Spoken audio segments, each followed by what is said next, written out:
Direita e esquerda. Entenda o que cada um significa. Saiba os conceitos e entenda qual é sua ideologia política. Direita e esquerda também tem a ver com questões éticas e culturais, avanços na legislação em direitos civis e temas como o casamento LGBT e legalização das drogas e aborto são vistas como bandeiras da esquerda, com a direita assumindo a defesa da família tradicional. No que nos faz perceber que esses conceitos são mais flexíveis hoje em dia. Bem-vindo ao canal Efeito Borboleta. Deixe seu like, se inscreva no canal e compartilhe o vídeo. Entenda o que cada um significa. As discussões acaloradas, debates ferrenhos, ofensas e resultados contestáveis. Quem tá certo? E quem tá errado? Já pararam para pensar que essas divergências jamais irão chegar em um denominador comum?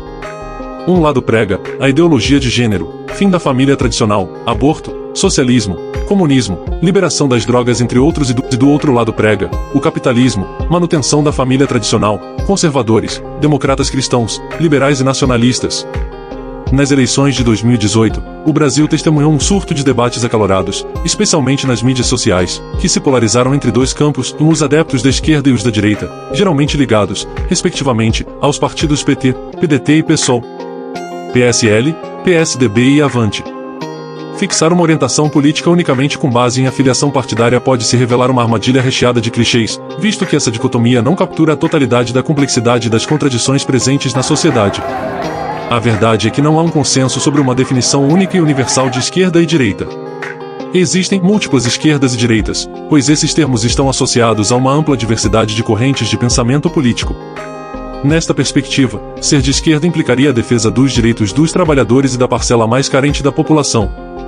Por outro lado, a direita representaria uma abordagem mais conservadora, associada a valores tradicionais, que visam preservar o poder da elite e promover o bem-estar individual.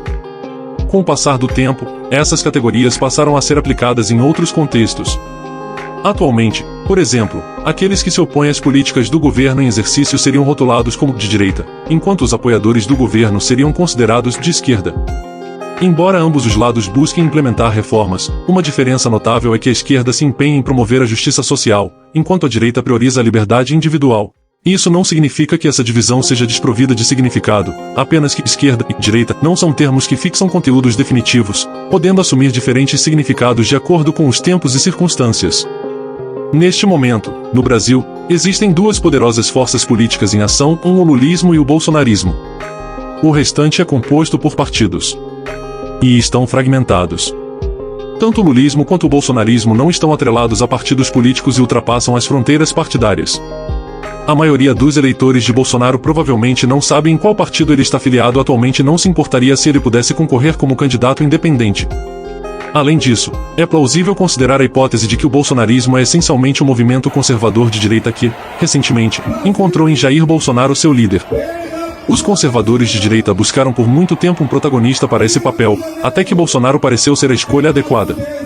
Eles talvez preferissem um líder com maior habilidade de articulação, mais capital político e, admitamos, mais inteligência, mas, no final das contas, Bolsonaro, mesmo sendo um tanto tosco, acabou sendo a opção que restou a eles, e, até o momento, tem se saído melhor do que o esperado.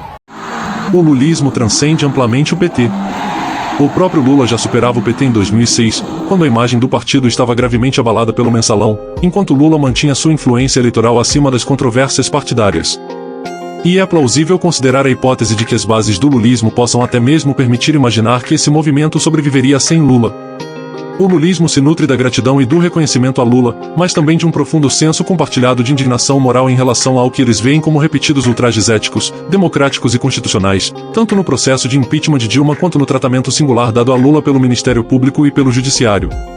Vale lembrar, neste momento, quase todo mundo e que consiste em responsabilizar os meios de comunicação pelo comportamento político da população. Primeiro, porque todos temos muita consciência da importância dos meios de comunicação na formação da opinião pública política e na indução de comportamentos eleitorais.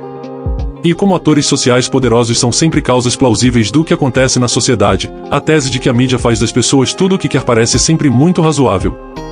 Em segundo lugar, atribuir a responsabilidade pelo comportamento político das pessoas aos meios de comunicação, quando esse comportamento se afasta das minhas convicções e difere do que eu aprovaria, é muito conveniente. Se a mídia é culpada, então não sou obrigado a reconhecer a legitimidade do comportamento que desaprovo, nem das convicções que o sustentam. Isso me poupa de justificar o meu próprio comportamento e de apresentar argumentos em favor das minhas próprias convicções. Os outros não têm razões válidas e fundamentadas para escolher um determinado candidato ou apoiar determinadas políticas públicas, eles foram influenciados por uma lavagem cerebral promovida pela mídia. É verdade que todos os lados envolvidos na disputa política adoram usar esse argumento, e a imprensa também escolheu o seu lado nessa questão. Nunca na história da política brasileira se viu um ataque tão direto e desleal em conjunto a um presidente.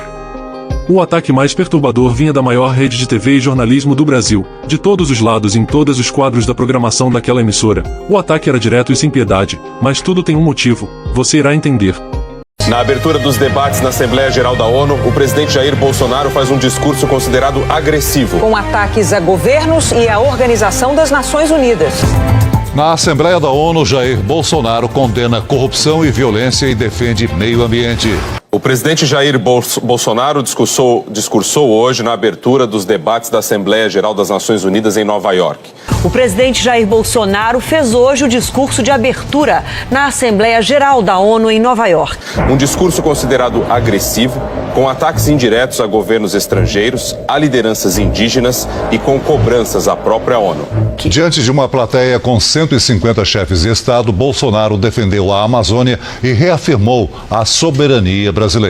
O presidente Bolsonaro abriu o discurso afirmando que estava ali apresentando um novo Brasil que ressurge depois de, na visão dele, estar à beira do socialismo. A questão da Amazônia era o assunto mais esperado do discurso de Jair Bolsonaro.